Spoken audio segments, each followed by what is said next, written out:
I knew something was wrong when my card declined at the grocery store. I don't live recklessly. I track my expenses. I always know how much is in my account. So when the cashier said transaction failed, I felt a cold wave run through me. I stepped aside and opened my banking app.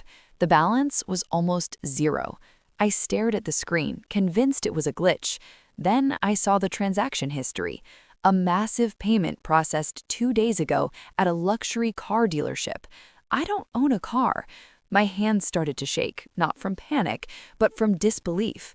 I called the bank immediately. They confirmed the payment was authorized using my online credentials.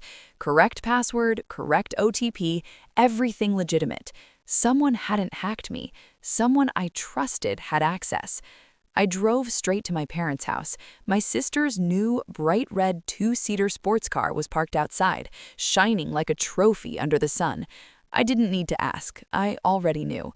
She walked out of the house, keys in hand, smiling. Surprise, what do you think? I looked at the car, then at her. Where did you get the money? I asked calmly. She laughed. Relax, you had savings. You never even use it. I'll pay you back. I blinked. You used my money. She rolled her eyes. Don't be dramatic. It's just sitting there. I needed this, and you're my sister. I walked inside. My parents were in the living room. Did you know about this? I asked. My mom sighed. She was so excited, we didn't want to ruin it. My dad added, she'll return it eventually. Why make a scene? Why make a scene? My entire savings, years of discipline, planning, security, gone. And they were worried about her excitement? I didn't shout, I didn't accuse. I sat down quietly. In that moment, something clicked. They didn't see this as theft, they saw it as sharing, because in this family, my effort was always considered a common resource.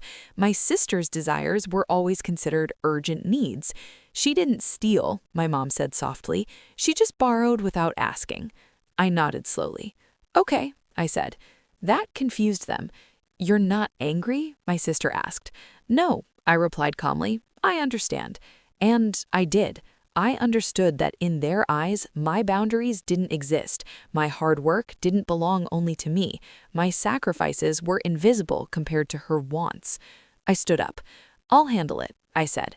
They thought I meant emotionally, that I would get over it. They had no idea I meant something else entirely. I walked out of the house, past the shining red car, and smiled slightly. They thought they had taken my money. They had no idea what they had just triggered. I didn't call her, I didn't argue, I didn't demand the money back. I went home and opened my laptop. First, I reviewed the transaction details carefully. Date, time, authorization method, device used, location tag from the bank's security log. Everything pointed to one thing. The payment had been made from my sister's phone. She hadn't even tried to hide it. To her, this wasn't a crime. It was entitlement. I contacted the bank again, this time asking for a formal fraud investigation, not emotionally, procedurally. They asked, do you confirm this transaction was not authorized by you? Yes, I said calmly. That one sentence changed everything. Within hours, the case was escalated. The dealership was notified. The bank froze the remaining amount linked to the purchase. A hold was placed on the vehicle registration process. I didn't feel revenge. I felt clarity. For the first time, I wasn't handling this as a sister. I was handling this as the owner of stolen funds. The next day, my phone rang nonstop. My sister, then my mom, then my dad. I didn't pick up. By evening, my father showed up at my door. What did you do? He demanded, trying to keep his voice low. I reported an unauthorized transaction, I replied calmly.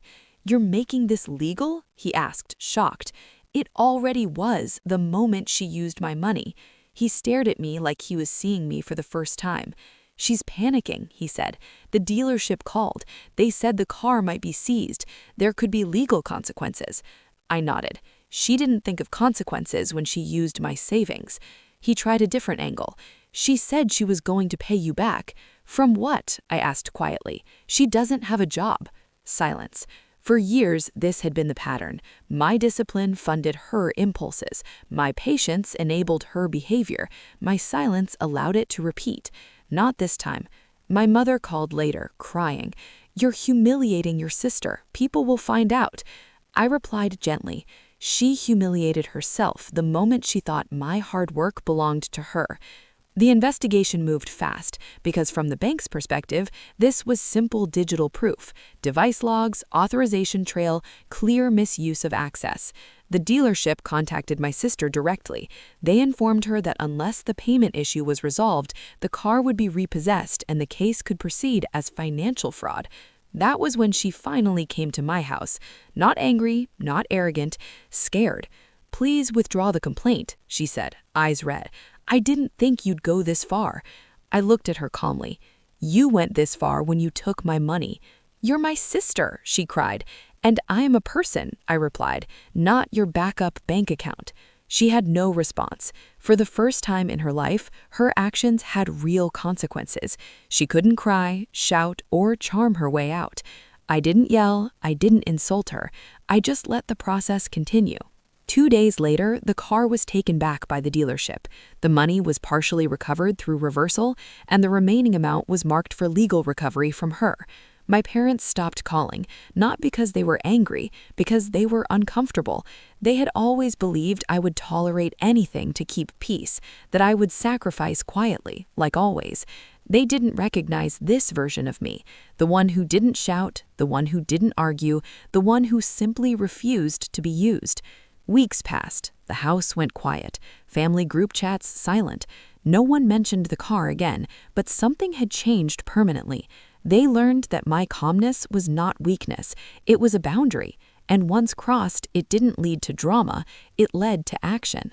A month later, I visited my parents. No one mentioned the car first. The silence around it was heavy. Then my mom said quietly, "Your sister is looking for a job." I nodded. "That's good." My dad looked at me carefully. "You really changed." "I didn't," I replied. "I just stopped allowing things." They understood what that meant without me explaining. For years, my patience had been mistaken for permission, my silence for approval. Now they saw the difference. My sister avoided eye contact when she entered the room, not out of anger, but awareness. She finally understood that my boundaries were real. I didn't lecture her, I didn't remind her, I just treated her normally because the lesson had already been delivered, without shouting, without revenge, without drama. They thought using my savings was a small family matter. They didn't know it would be the moment I stopped being the family safety net and started being my own protection.